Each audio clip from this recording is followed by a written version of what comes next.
Capital Sonoro. Capital Político.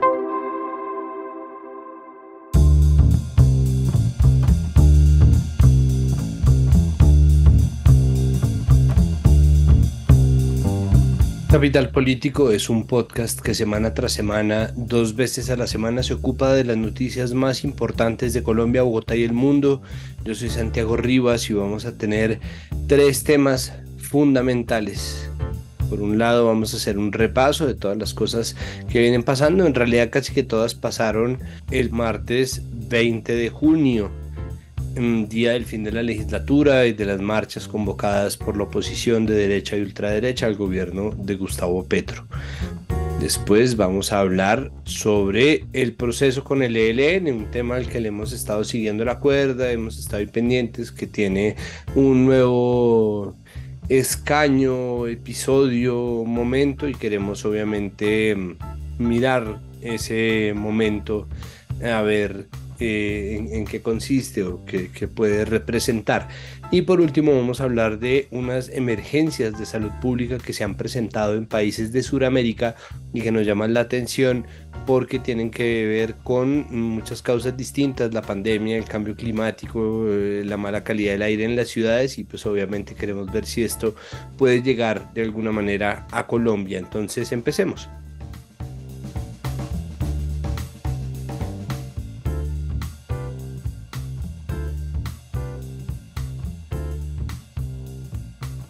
Empezamos haciendo nuestro repaso acostumbrado, y para ello se encuentra con nosotros Claudia Ospina, nuestra analista de cabecera, politóloga, creadora de contenidos sobre actualidad nacional para las redes sociales. Síganla en Instagram como @SRTAOspina, o sea, señorita Ospina. Claudia, ¿cómo va todo? ¿Qué más, Santiago? ¿Cómo está? Bien, bien, sobre todo presa de cierta incertidumbre. Vamos a hacer un recuento cronológico de las muchas cosas que han pasado en solo 2 días. Un poco este repaso estaba siendo aplazado y estamos grabando deliberadamente el miércoles al mediodía porque grabar, por ejemplo, a las 2 de la tarde del martes habría sido completamente insuficiente. Entonces empecemos por hablar sobre las marchas que se convocaron. La Policía Nacional calcula que fueron aproximadamente 92.000 personas, eso es un montón de gente. Hábleme sobre qué pasó en estas marchas convocadas por la oposición. Sí, efectivamente 92.000 personas, de las cuales en Medellín salieron casi 35.000. Fue una de las ciudades donde más gente salió, incluyendo también Bogotá, Cali y Cúcuta. Podríamos decir que son de las marchas de este primer año de gobierno pues más grandes, separando obviamente las que también ha convocado el gobierno nacional directamente, y hacen parte de un desgaste político que ha sufrido especialmente en los últimos meses el gobierno, y que también viene de un llamado a mostrar o llevar las reformas que se quieren hacer en el Congreso de una manera más tranquila y escuchando a diferentes sectores, que al final es algo válido y que está bien que haya salido la gente a marchar, que hayan tenido las garantías, y que a diferencia de otras marchas en otros gobiernos, pues no haya habido ningún acto violento, más allá de un discurso completamente desafortunado de Polo Polo. Pero ¿qué esperamos de Polo Polo? Pues nada, no hubo enfrentamientos fuertes, no hubo nada violento que podamos resaltar. Y sí es un llamado fuerte de atención a que el gobierno se ponga las pilas, de entender que es el gobierno de todo un país y que pues así debería estar gobernando. Ahí hubo un par de agresiones a periodistas, ¿no? Periodistas de Canal 2 y periodistas de RTBC fueron agredidos en medio de las marchas. Esto es inaceptable. La FLIP obviamente ya hizo un comunicado refiriéndose a este tipo de agresiones, pero creo que, y esto también obviamente es fuente de polarización, ¿no? Porque dicen quienes convocan las marchas que eso es la prueba de que quienes marcharon desde la izquierda en el paro de 2019-2021 eran unos brutos y unos violentos y unos vándalos, Y lo que sostenemos desde al menos mi lado del espectro es que esto es la prueba de que cuando uno no manda a la policía o al ESMAD a pegarle a la gente, pues las protestas se llevan a cabo de manera tranquila. Entonces, incluso ahí vamos a tener un desacuerdo largo, pero obviamente tiene que haber garantías y en eso las declaraciones del presidente Gustavo Petro fueron claras y en general las del estamento político. Hubo muchos discursos dentro de las marchas que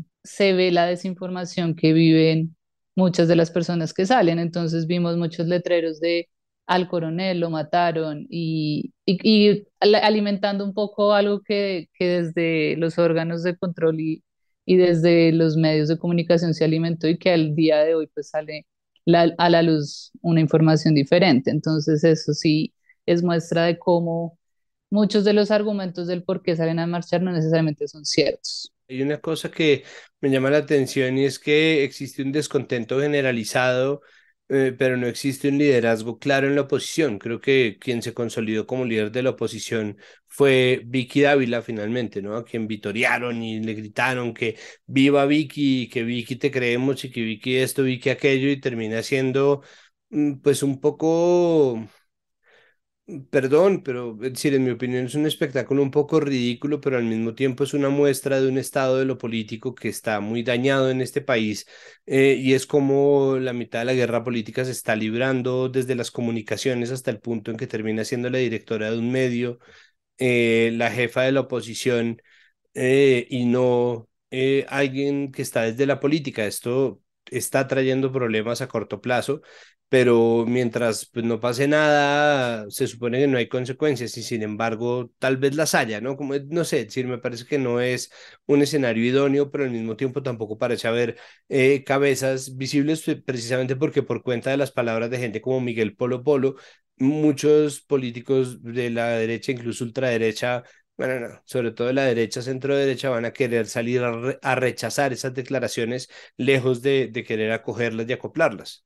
Sí, hay políticos que resaltan como David Luna de Cambio Radical, Miguel Uribe del Centro Democrático, pero efectivamente no hay un liderazgo claro de alguien que esté al frente y que sea poderoso.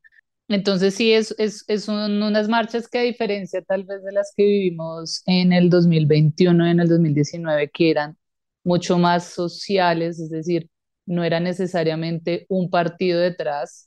Hay partidos que siempre se aprovechan de las marchas que la gente convoca, pero siento que era un llamado de manera mucho más general a pedir cambios y exigencias eh, desde muchos puntos o muchas posturas políticas. En este caso sí son claramente los partidos de oposición saliendo a estar en contra del gobierno de Gustavo Petro, lo cual cierra un poco que gente que tal vez no le gusta el gobierno, pues tampoco vaya a salir a marchar porque no se quieren identificar con esos partidos políticos. Entonces sí tiene esa diferencia que si las comparamos con las otras marchas, pues es un poco más radical en ese sentido. Pues existe es el posicionamiento de candidaturas. Es que, de nuevo, creo que ahí vale la pena empezar a mostrar las diferencias que existen entre una cosa y la otra, porque una cosa son liderazgos, ¿no? Porque liderazgos era, por ejemplo, lo que ejercía Álvaro Uribe Vélez como líder de la ultraderecha colombiana. Y otra cosa son candidaturas o posicionamientos o microliderazgos, que es lo que hace, por ejemplo, María Fernanda Cabal. En el caso específico de lo que representa Gustavo Petro, y que lo vivimos el año pasado en las elecciones, hay gente que sale a marchar ni siquiera porque crean algo real, sino solo porque no lo quieren a él. O sea, es una figura que despierta demasiados sentimientos a favor o en contra, y existen personas que simplemente se rehúsan a creer en el gobierno de él y que seguramente ni siquiera saben qué pasa en el día a día, sino que solo porque él es el presidente lo rechazan.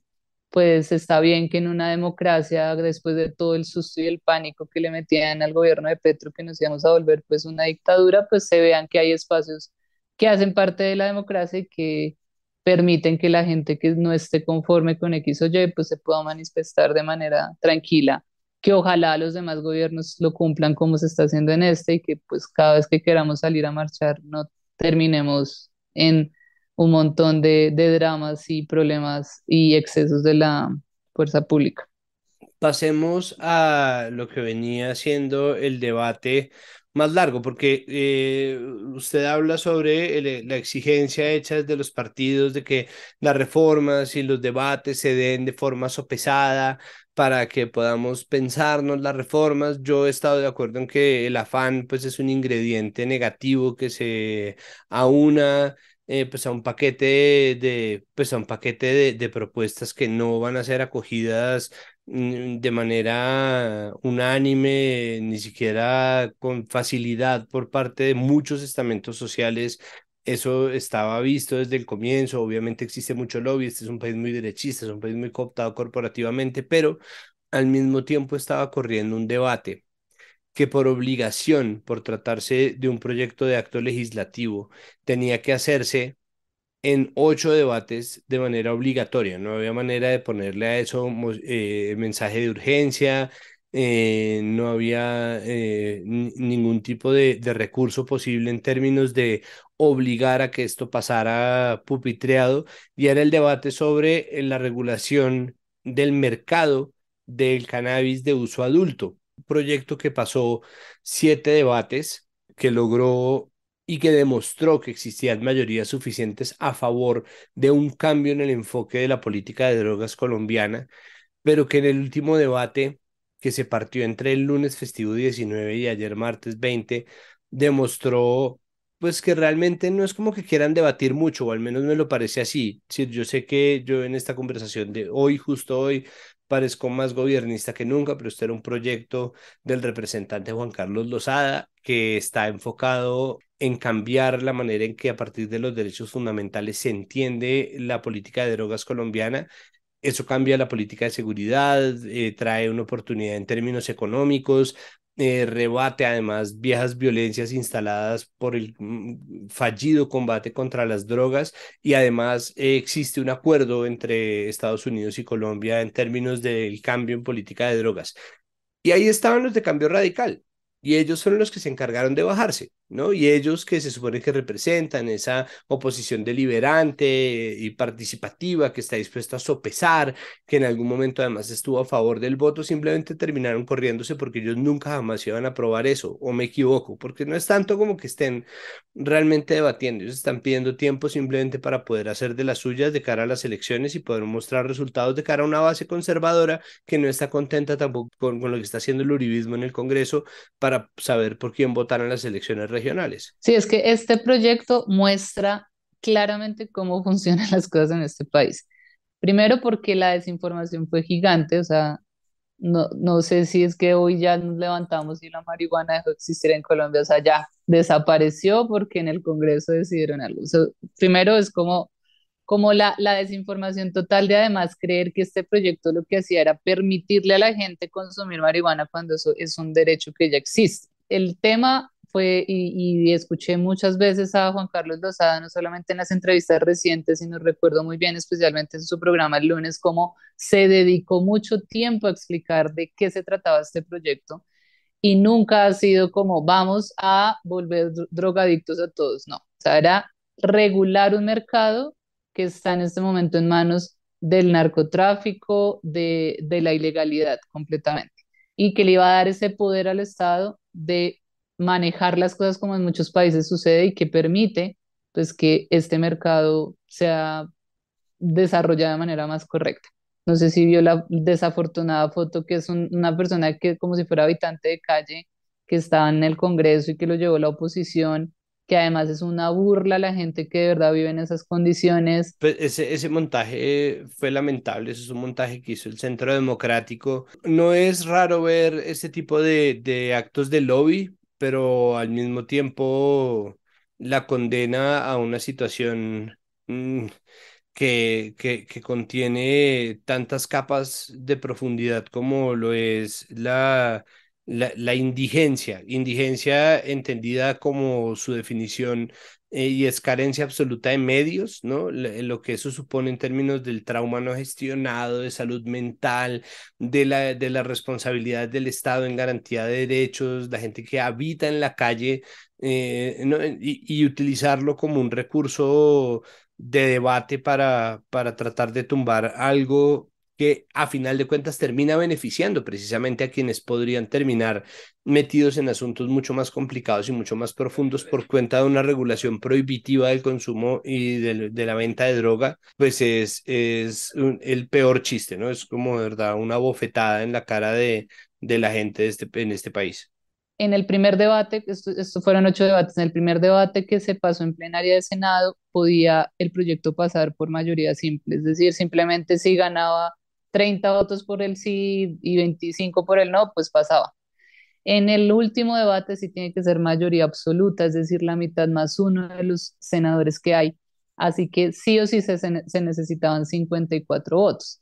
Ahí es que empiezan las jugadas políticas de pues hacer o convencer, tanto de un lado como del otro, de lograr ese número, que lamentablemente no se logró, a pesar de que gana, o sea, gana el sí, porque fueron 47 votos por el sí y 43 por el no. A pesar de ganar en ese número, pues sí o sí se necesitaban los 54 que pues no se lograron. Y pues al final simplemente el proyecto se cae con celebraciones por un lado y tristezas por el otro, porque sí hubo muchos gritos pues de celebración de parte de los partidos más conservadores y tradicionales por ver la caída de este proyecto. Hábleme sobre el otro proyecto hundido que es la reforma laboral. Bueno, la reforma laboral vivió bastantes debates en la Comisión Séptima de Cámara tratando de nacer. El primer paso es en pasar el primer debate y lo intentaron varias veces. No hubo quórum en la mayoría de las sesiones, incluyendo la de ayer, que también por falta de quórum es que simplemente no se puede pues debatir en primer debate. El camino que sigue es volverla a presentar en la próxima legislatura, si se quiere, o en la tercera.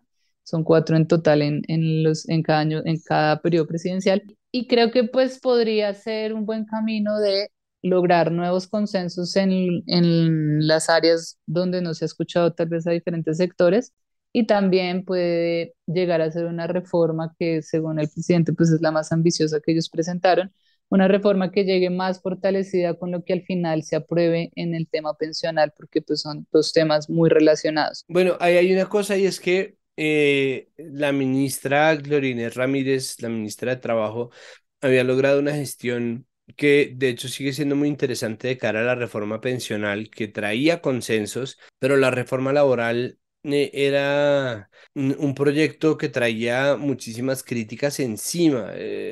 Estaba los estudios y contraestudios, ¿no? Lo que sacó un estudio de un grupo de estudios que habitualmente trabaja con el Banco de la República, pero que publicó de manera independiente. El problema además fue que tras una gestión que se considera buena, por tanto es una de las ministras que ha resistido desde el comienzo en un gobierno que ya lleva 2 tandas de cambio de ministros, pues Lorena Ramírez no estuvo ayer en el debate en el que terminó hundiéndose la reforma laboral y eso suele ser un error en términos estratégicos porque normalmente estos tipo de proyectos de ley, cuando existen este tipo de guerras con la oposición, se hacen casi que navegando la ley quinta, es decir, la ley orgánica del Congreso y no en la deliberación política sobre principios o sobre ideas específicas consignados en los proyectos de ley, ¿no? No se debate tanto como se busca obstruir el juego, es casi como un deporte.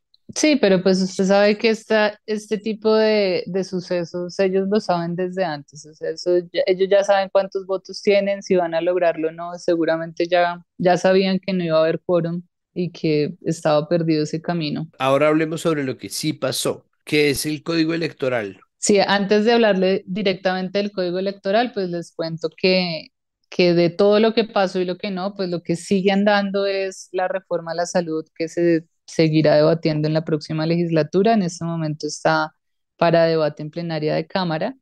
Y la reforma pensional que fue aprobada en la Comisión Séptima del Senado y que seguirá pues su segundo debate en la plenaria del Senado. Ya hablando como tal del Código Electoral, se votó la conciliación de los textos aprobados tanto en Cámara como en Senado, que ha tenido un montón de cambios durante todos los debates que ha vivido en el Congreso, porque al principio estuvo muy apoyado por el gobierno, por los partidos de gobierno, pero después se fueron cambiando las posiciones y hasta el día de ayer, por ejemplo, el pacto histórico se salió de la votación en la Cámara de Representantes y en el Senado muchos manifestaron que no iban a votar a favor del código electoral, así como tampoco votaron a favor congresistas del Centro Democrático y de la Alianza Verde principalmente. Este código es importante que aclaremos esto, se va a aplicar en las elecciones del 2029, no aplica para las elecciones del 2023,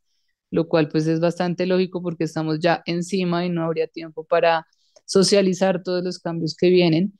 Entonces, entre los cambios está que va a ampliarse la jornada electoral de 8 de la mañana a 5 de la tarde, porque actualmente es hasta las 4 de la tarde. Se va a implementar el voto electrónico mixto, que para muchos congresistas pues es un cambio en el que sienten que el país no está preparado para implementar y que seguro va a traer bastantes denuncias sobre fraude o sobre algunos comportamientos que no sean correctos. Y esta modalidad de voto pues se va a implementar en el 2029. El código electoral no se va a implementar en el 2023, pero sí dentro de 2 años, que es cuando hay nuevamente elecciones, o sea, en las próximas elecciones de Congreso y de Presidencia. Pero el voto mixto se va a implementar desde el 2029. El código electoral tiene también una particularidad que bastante curiosa, y es que autoriza el transporte gratuito hacia los puestos de votación y que esto sea manejado por el gobierno. Además, se plantea un cambio en el censo electoral con el objetivo de actualizarlo y depurarlo, porque sabemos que existen muchísimas cédulas registradas de personas que ya no están vivas. Y en fin, son como las de los grandes cambios que tiene, pero sí se ve que hay una especie de superpoderes que podría tener el registrador, que es una de las críticas principales. Hace parte de una renovación de un código electoral que llevaba bastante tiempo vigente y que sí necesita actualizarse. Entonces ya después yo creo que podemos sacar un espacio donde a profundidad hablemos sobre absolutamente todos los cambios que vienen. Usted sabe que a mí lo que más me gusta es hacer pedagogía electoral, entonces estaré muy juiciosa leyéndome absolutamente todo el nuevo código para entender bien cómo van a ser las dinámicas en las próximas elecciones. ¿Qué viene para la legislatura? Ya arrancan sesiones extraordinarias, ¿qué tan largas son? ¿Qué va a pasar con las reformas? ¿Alcanzan a pasar? Si no alcanzan a pasar, entonces que se hunden. Explíqueme todo esto, por favor. Listo. De las reformas que estaban en curso, que son las que más nos interesan, que son reforma a la salud y la reforma pensional, seguirán su curso desde el 20 de julio que empieza la nueva legislatura. En el caso de la reforma a la salud está en este momento en debate de plenario, o sea, está en plenaria de Cámara y seguramente estará agendada cuando empiece en 20 de julio las sesiones.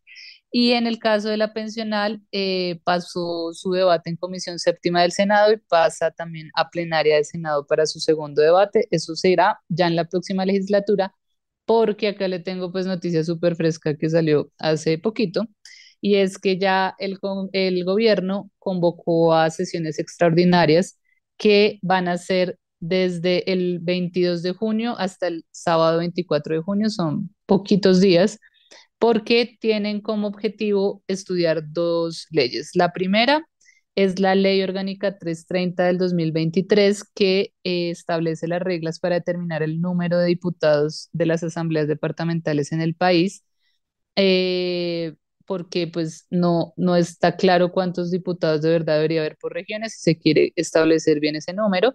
Y el estudio de la Ley 342 del 2023, que va a modificar algunas cosas del presupuesto general de la nación que tiene vigencia en este año. Entonces, se convocaron especialmente para estos dos proyectos, pero como le digo, pues las grandes reformas seguirán su curso en la próxima legislatura, que tendrá un congreso, aunque tenemos los mismos congresistas, pues sí es un congreso nuevo por varios factores. El primero, por las dinámicas que han cambiado desde que empezó el gobierno nacional, donde ya no tenemos los mismos partidos de gobierno, ni los mismos partidos independientes, ni de oposición, sino que todos han cambiado un poco su postura.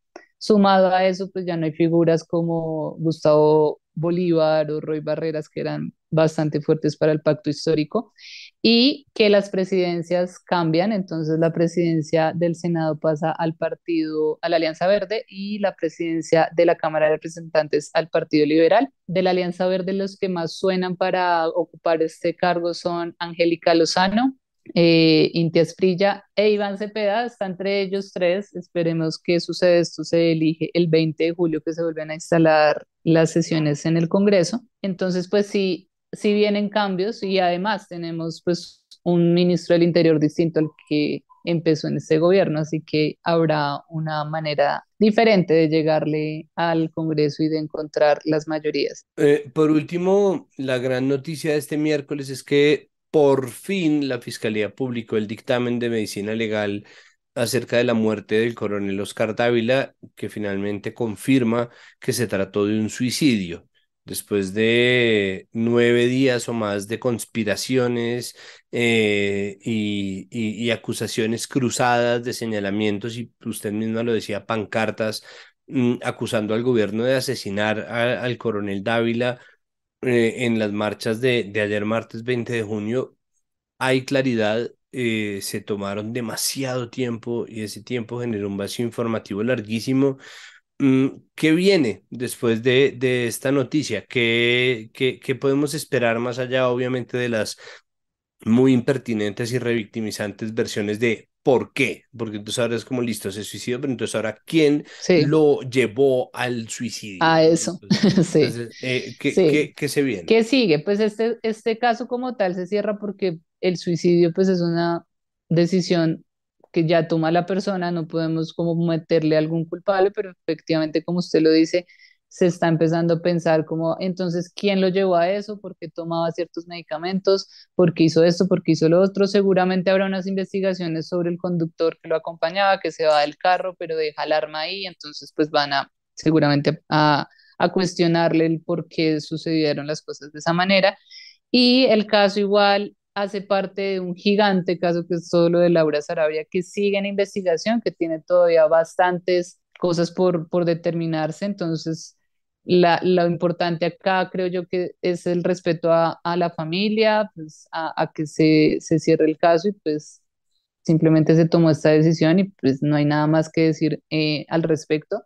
Lamentablemente sí se usó para dar juicios desde muchos bandos que no eran necesarios, y que pues ahí los únicos de verdad que vuelven a sufrir y a victimizar pues son las personas cercanas al coronel. Sí, creo que vale la pena dejar anotado que pues si algo se ha de investigar en términos del suicidio del coronel Oscar Dávila, tiene que hacerse esa investigación de forma seria y se tiene que hacer desde la fiscalía, es decir, hay una serie de entidades que ya tienen esa responsabilidad. Cualquier, obviamente, investigación o cualquier información que llegue a la prensa, y creo que este caso tendría que volverse una insignia de eso, o al menos un caso ejemplar, pues tiene que tratarse con mucha delicadeza y sobre todo con mucho cuidado en el manejo de la información, sin aceptar hipótesis dadas a priori, sin organizar agendas desinformativas que estén pegadas de la versión que yo defiendo versus la versión que defienden los otros, y sin generar guerras de opinión. Simplemente hay que ser cuidadosos, es decir, hay que permitir que la justicia haga su trabajo y obviamente desde el periodismo hacer el nuestro, pero de verdad cuidar la información y cuidar a las personas, porque no hay chiva que valga pasar por encima de una familia. Ay, si tan solo se tomaron unas vacaciones este país, pero bueno, igual. Muchísimas gracias. O sea,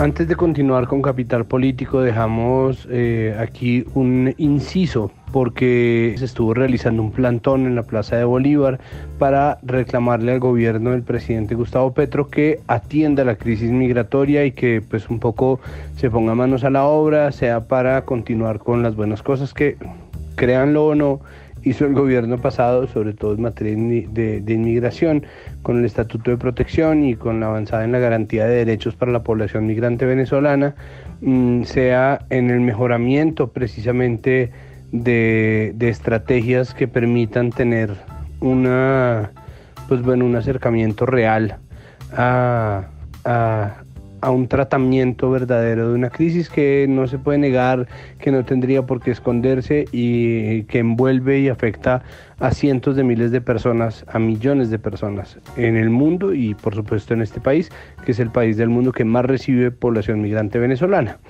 Para hablar sobre este tema, la voz de Fernanda Bedoya del colectivo El Derecho a No Obedecer. Adelante, Fernanda, y muchísimas gracias. Bueno, Santiago, en el marco del Día del Refugiado, que fue ayer 20 de junio, tenemos acciones alrededor de este día durante 2 semanas y con organizaciones de toda Colombia, fueron 63 organizaciones en total. Construimos un pliego de peticiones al gobierno nacional, principalmente dirigidas al presidente Gustavo Petro y al canciller Álvaro Leiva. Son 21 peticiones que básicamente nacen después de que diagnosticamos como organizaciones de la sociedad civil que este gobierno en particular despriorizó la agenda, ha venido despriorizando la agenda migratoria de refugio en el país y que es un grave error en la medida en que Colombia es el tercer país del mundo que más población migrante y refugiada recibe y que debería claramente estar dentro de su política y dentro de sus gestiones una agenda migratoria consolidada y fuerte para también hacer hablar de esta de poder confirmar que ese es el gobierno del cambio. Y bueno, fueron 63 organizaciones de todo el país firmantes del pliego de peticiones. Hoy lo radicamos en Cancillería a nombre del canciller Leiva. Y también hicimos una acción simbólica en la Plaza de Bolívar con más de 400 fotografías de personas migrantes, refugiadas, retornadas de origen venezolano y otras también colombianas que se sumaron. Por más de 2 meses estuvimos fotografiando personas en varias ciudades de Colombia con el proyecto de arte internacional Insarau Project del reconocido artista francés JR. Y bueno, hoy estuvimos en la plaza. Lo que queríamos hacer era un poco sensibilizar a la ciudadanía sobre lo que está pasando, comentarles que nosotros como organizaciones que hemos venido trabajando por la gobernanza de la gestión migratoria y de refugio, pues estamos bastante preocupados con el gobierno y que esto además de ser una alerta, pues también es extender los brazos para decirle al gobierno nacional que también hay toda una red de organizaciones de la sociedad civil, de la academia, de la cooperación internacional, que queremos seguir apostándole a estas agendas de integración social, económica y legal de las personas migrantes y refugiadas en Colombia. Y bueno, en eso consistió la acción, ahí se pueden ver en redes sociales las imágenes. También hicimos en paralelo una acción en la Plaza del Reloj de Cartagena y en este momento todavía están las personas con más de 150 fotografías, que son mega fotografías también expuestas para sensibilizar acerca del pliego.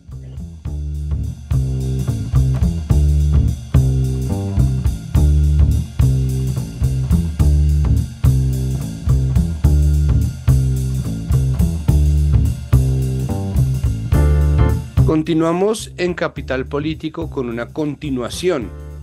Sé que suena tautológico y redundante, lo es, pero se debe a que nosotros hemos estado muy pendientes en general de la agenda de paz total y últimamente mucho de la mesa de diálogos con el ELN, que ha seguido pues entregando no solamente frutos, porque ahí está el cese al fuego bilateral, sino también por supuesto mucha polémica que viene pues por cuenta de lo complejo de estas agendas de paz, sobre todo esta que es multinivel, multipropósito, multidiálogo, multimesa, multitodo.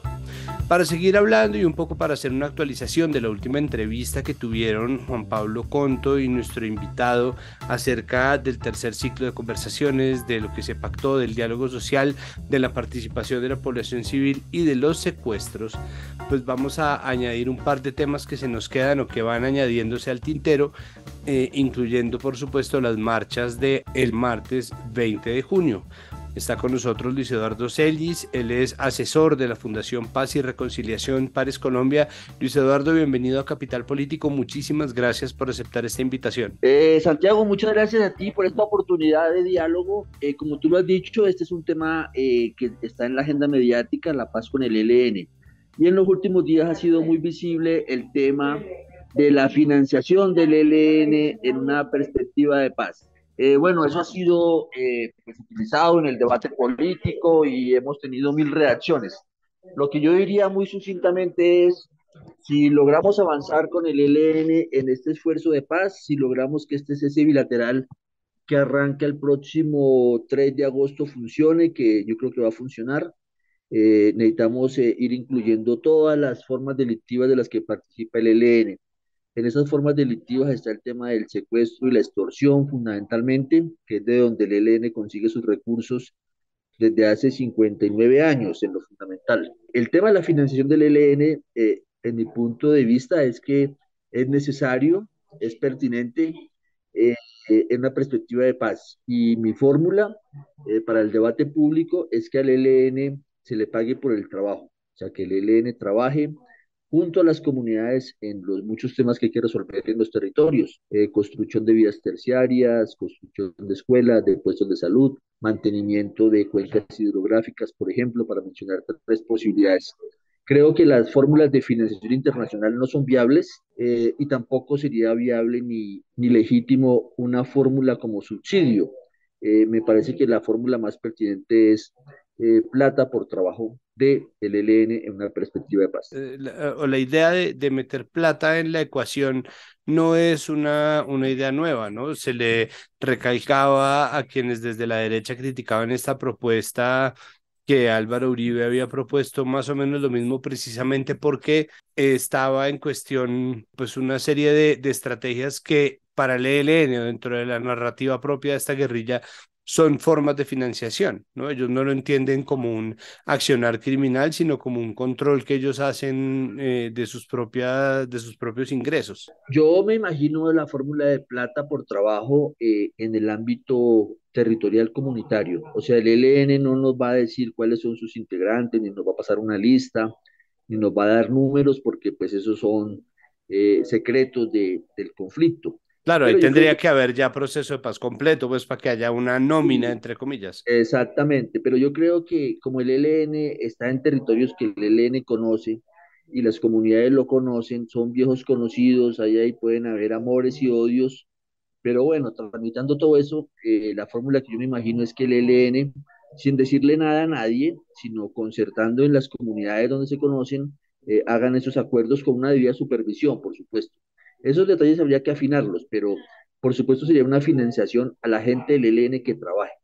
En esa medida sería, pues, se involucraría pues, a la mayor parte del ELN en trabajo comunitario concertado con las comunidades en las transformaciones que se puedan pactar. O sea, este proceso tiene un sentido de transformaciones y esas transformaciones, por ejemplo, están en el corto, mediano y largo plazo. Así lo establecieron las partes. Entonces, en el corto plazo, estoy hablando, por ejemplo, del año entrante, si se concertan unas obras en territorio, el ELN podría trabajar allí y eso se podría concertar con las comunidades. La otra pregunta que me surge, Luis Eduardo, ahí es cómo hacer para que no se vuelva algo que pida el resto de los grupos armados, insurgentes, criminales, semicriminales, mixtos, políticos, apolíticos que están metidos dentro de las ecuaciones de la paz total. ¿Cómo hacer esto que ya pasó con el estatus político que se le quiso entregar a la Segunda Marquetalia o que se le quiso entregar al Estado Mayor Central, que se ha hablado, que el Clan del Golfo también lo quiere? Puede pasar lo mismo con esta estrategia de financiación, sea esto por trabajo, sea esto subsidiado, que de repente el Clan del Golfo empiece también a pedir, que de repente las disidencias de las FARC empiecen también a pedir plata. ¿Cómo contener una potencial explosión de reclamos de este estilo para pues, que termine siendo un tiro en el pie también para la paz total? Bueno, yo creo que hay que analizar caso por caso, pero si hay un proceso andando de construcción de paz, de distensión, de ánimo, de realmente de salir de la guerra, y eso se ve en hechos reales, se puede analizar cada caso. Por ejemplo, eh, si la segunda Marquetalia dice que, y eso avanza y esperemos que sea así, y ellos también plantean el tema de la financiación de su estructura, yo creo que la fórmula puede aplicar. ¿Qué hacer con los grupos que ya tienen una plata?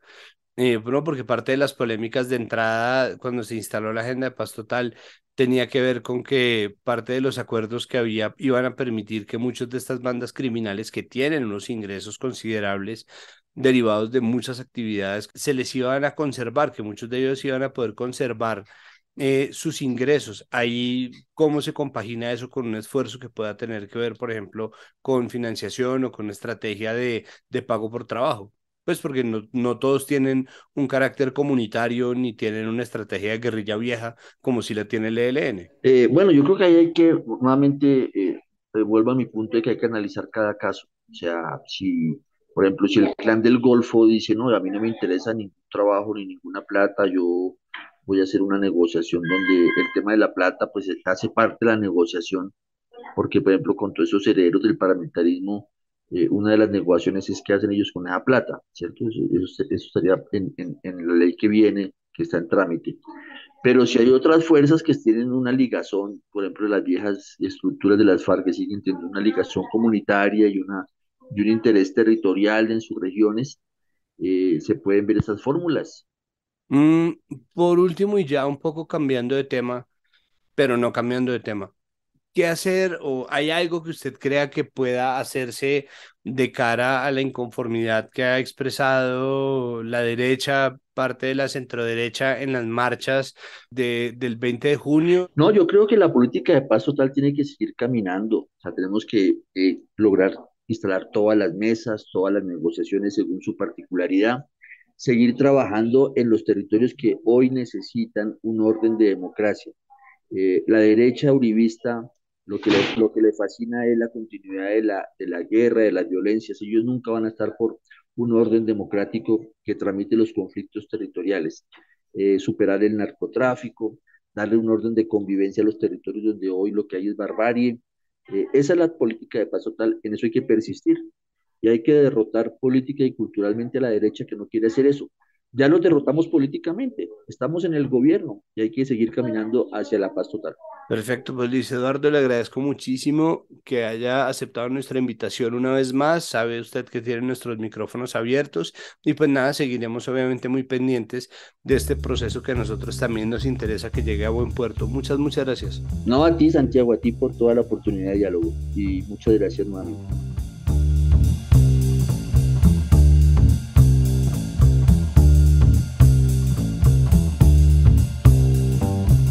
Terminamos este episodio de Capital Político atendiendo un tema que ya ha sido reportado, pero de forma aislada.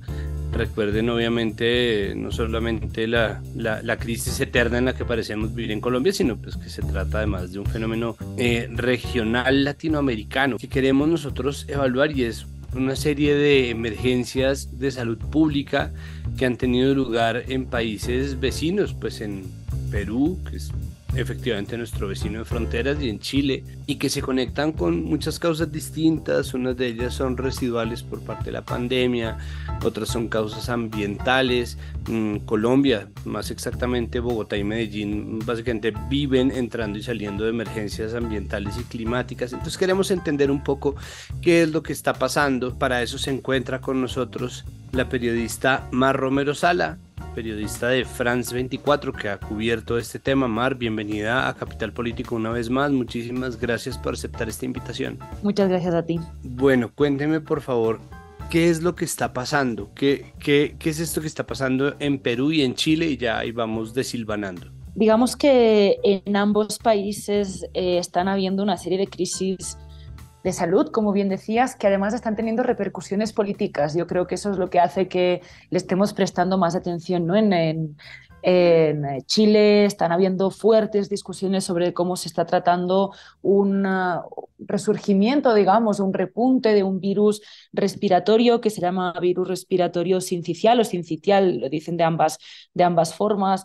Y en Perú lo que está pasando es que está habiendo la peor epidemia de dengue de la última década, y eso también ya se ha cobrado el puesto de la ministra de Salud que había hasta ahora. Entonces, bueno, son dos crisis que definitivamente llaman la atención porque están llegando a tener unas repercusiones dentro del mundo político, ¿no? Más concretamente, en Perú, entrando en detalle, lo que está pasando es que, bueno, desde que llegó el ciclón Yaku hubo unas fuertes lluvias que no han parado, que no han arreciado prácticamente desde entonces, desde marzo, y además con el fenómeno del Niño, que podemos hablar luego mejor en el horizonte. Las lluvias están haciendo que se reproduzcan más mosquitos, que son los que contagian y transmiten el dengue. Y estamos llegando a unos niveles de más de 150.000 contagios este año, más de 250 muertes, de los cuales, además de estas muertes, 31 son niños y adolescentes. Son unas cifras muy, muy, muy superiores a la media que deberíamos estar esperando, que es de unos 28.000 contagios. Entonces, bueno, estamos hablando entonces de hospitales saturados, especialmente en el norte del país, donde está dando más fuerte, y de muchas personas, además, que no están ni siquiera llegando a tener la atención médica que necesitan para cubrir eso, el dengue, una enfermedad que con atención sanitaria adecuada no es especialmente grave. Y por el otro lado, en Chile lo que está sucediendo es esto, que ya vienen unas semanas, desde el mes de mayo también, en el que se está viendo cada vez más contagios de este virus respiratorio, que está afectando además especialmente a niños, y como han fallecido algunos niños muy pequeños a causa de este virus, pues también, por supuesto, está llamando más la atención, ¿no? Está conmoviendo mucho más al público y haciéndonos preguntar qué se puede hacer para evitar esto. En este caso, bueno, las causas también, como decía, son varias. Tiene que ver con la pandemia de COVID, tiene que ver con la contaminación del aire, pero también, de nuevo, vemos lo mismo, ¿no? Hospitales muy saturados, con muy pocas camas disponibles, especialmente esto para la población infantil, que se está viendo afectada por la transmisión de este virus. ¿Cuáles son las diferencias que puede haber entre uno y otro caso? Es decir, aquí las causas son tan similares que no deja uno de pensar que son fenómenos conectados, pero ¿cómo se distinguen uno del otro? Más allá, obviamente, de las vías de contagio, siendo el dengue de transmisión muy distinta a la del virus sincitial. A ver, son fenómenos, o sea, son problemas que la verdad tienen orígenes bastante distintos. Las causas yo diría que son relativamente distintas, aunque obviamente nos ponga a preguntar un poco sobre las crisis de salud que vienen de la mano de las emergencias climáticas diversas. Pero digamos que en un caso como por ejemplo el de Chile, eh, está muy asociado a una estacionalidad del invierno, ¿no? Del invierno de temperaturas, no tanto del invierno de lluvias o no. Eso es una cosa que los puede diferenciar. También en términos de cifras es bastante distinto, o sea, el número de personas afectadas en Perú por el contagio del dengue es mucho más alto, aunque eso no significa que tenga que ser necesariamente más grave, ¿no? Pero simplemente, bueno, a nivel de número es difícil. Y también en términos de tiempo, lo de Perú yo creo que lleva cocinándose mucho más tiempo y se está notando mucho más sobre esta extenuación del sistema de salud que en Chile, que siento que, a pesar de que por supuesto llevan unas semanas hablándolo, todavía no se ha llegado al momento máximo de crisis, lo que les da también una oportunidad un poquito más amplia de reacción o de prevención todavía. Volvamos a Perú.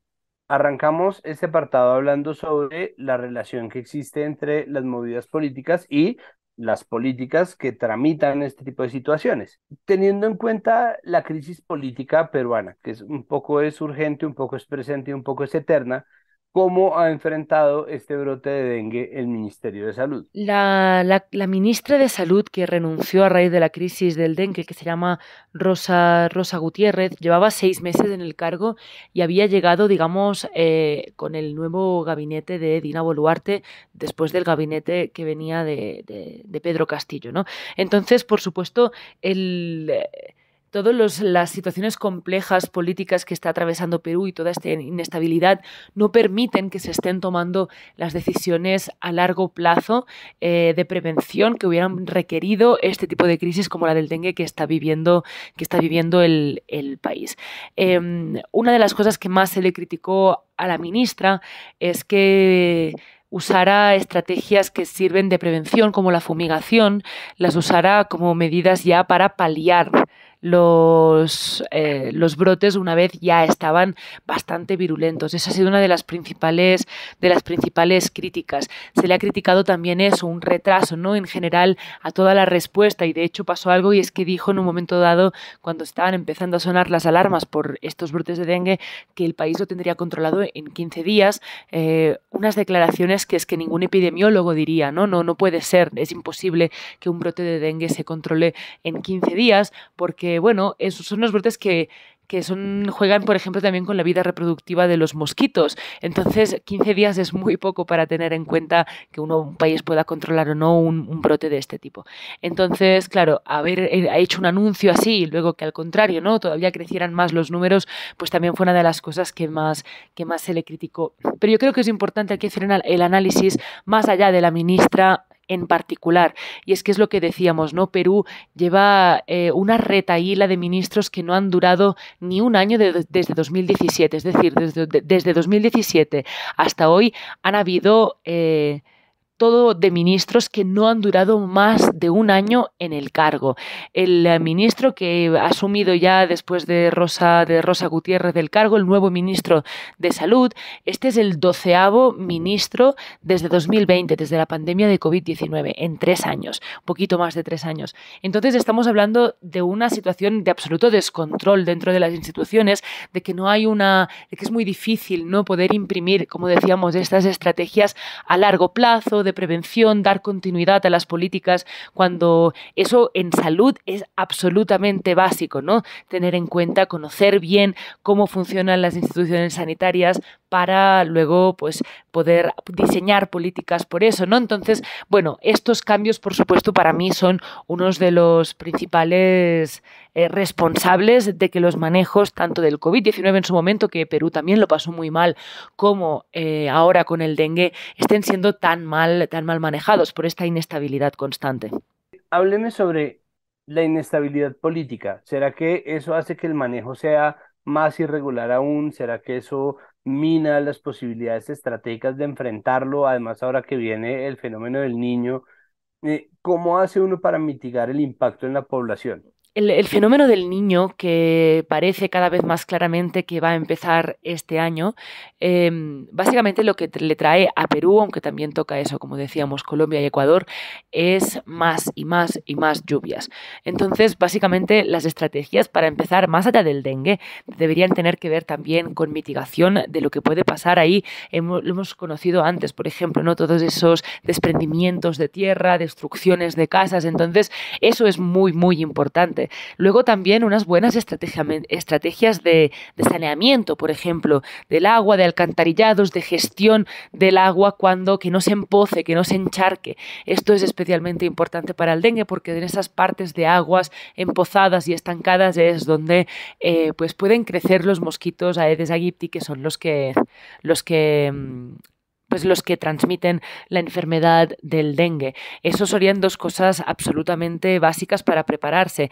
Por supuesto, también reforzar atenciones sanitarias, atención primaria, todo, pero sobre todo sí, o sea, intentar que las poblaciones más vulnerables a estas lluvias torrenciales, que son normalmente las que viven en zonas más precarias o de habitabilidad más precaria, tengan unas buenas condiciones de habitabilidad, tienen unas buenas condiciones de gestión del agua que va a caer, y tratar de controlar el vector desde ya, ¿no? Es decir, tratar de mitigar la reproducción de estos mosquitos.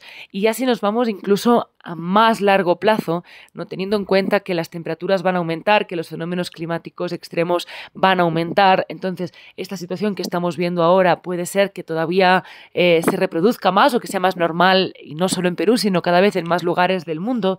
Yo creo que es muy importante tener en cuenta, poner la vista en estas estrategias de largo aliento que pueden ayudar a que el futuro sea un poquito mejor. Y en esto, por ejemplo, respecto al dengue, me refiero a un programa que está desarrollando el World Mosquito Program, que básicamente es una forma que han encontrado ellos muy original de hacer que los mosquitos sin dejar que se reproduzcan, o sea, ellos siguen reproduciéndose, dejen de transmitir el virus, en este caso del dengue, pero también funcionaría, por ejemplo, con el virus del chikungunya, entre otros, que comparten vector, ¿no? Que el mosquito es el mismo para estas enfermedades. Y lo que hacen es crear unos mosquitos que ellos infectan con una bacteria que no les hace daño a los mosquitos, pero de que digamos que consume suficientes recursos dentro del cuerpo de los mosquitos para competir con estos virus, con el virus del dengue, por ejemplo, y no lo deja crecer dentro de los mosquitos. Lo más brillante de todo es que cuando estos mosquitos infectados con la bacteria, por lo tanto, digamos, entre comillas, inmunes al dengue, se reproducen con otros mosquitos que no están infectados y que siguen pudiendo transportar el dengue, la descendencia que tiene este mosquito ya está, digamos, blindado. Nace con esa bacteria y son mosquitos blindados a esta transmisión del dengue.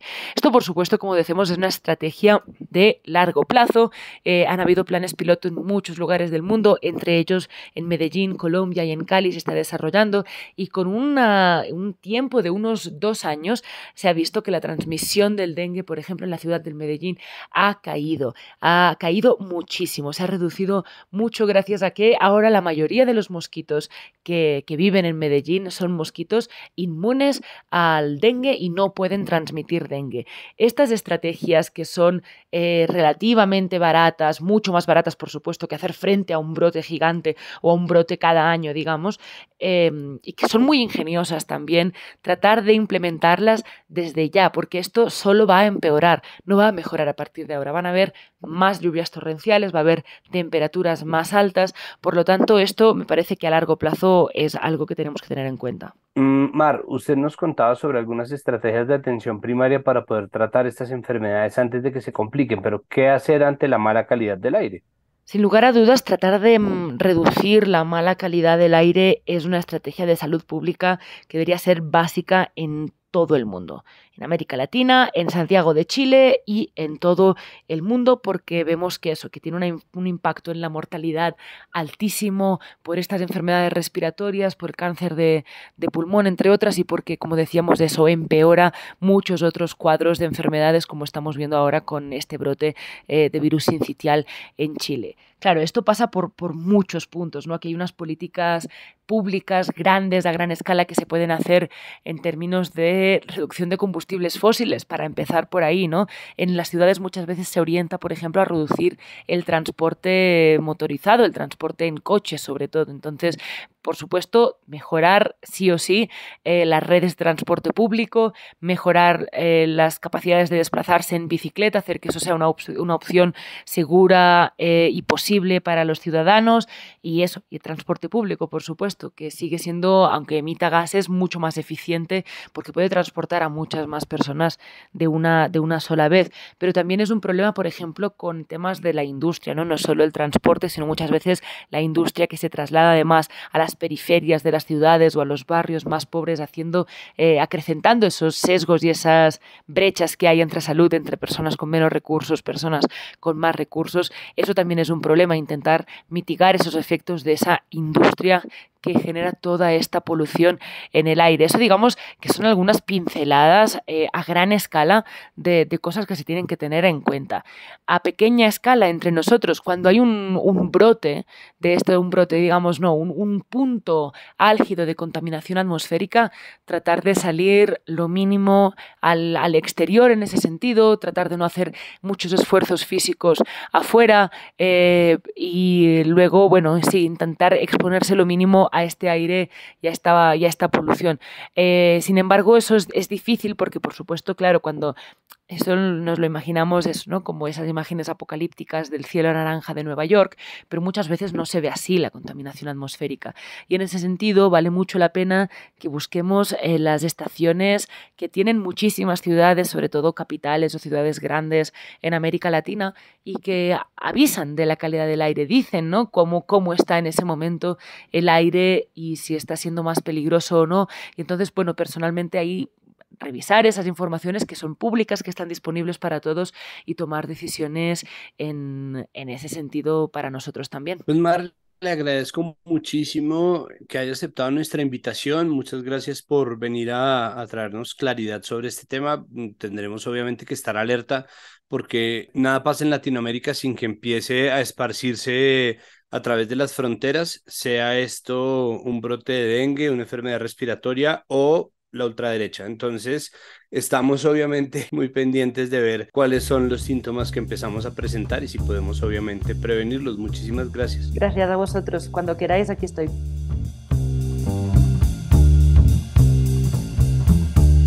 Y hasta aquí este episodio de Capital Político. Recuerden que todo lo que hacemos en Capital Sonoro, que tiene no solamente este podcast, sino muchos otros, pueden ustedes encontrar el resto de contenidos si buscan Capital Sonoro en todas las plataformas en las cuales ustedes escuchen podcast.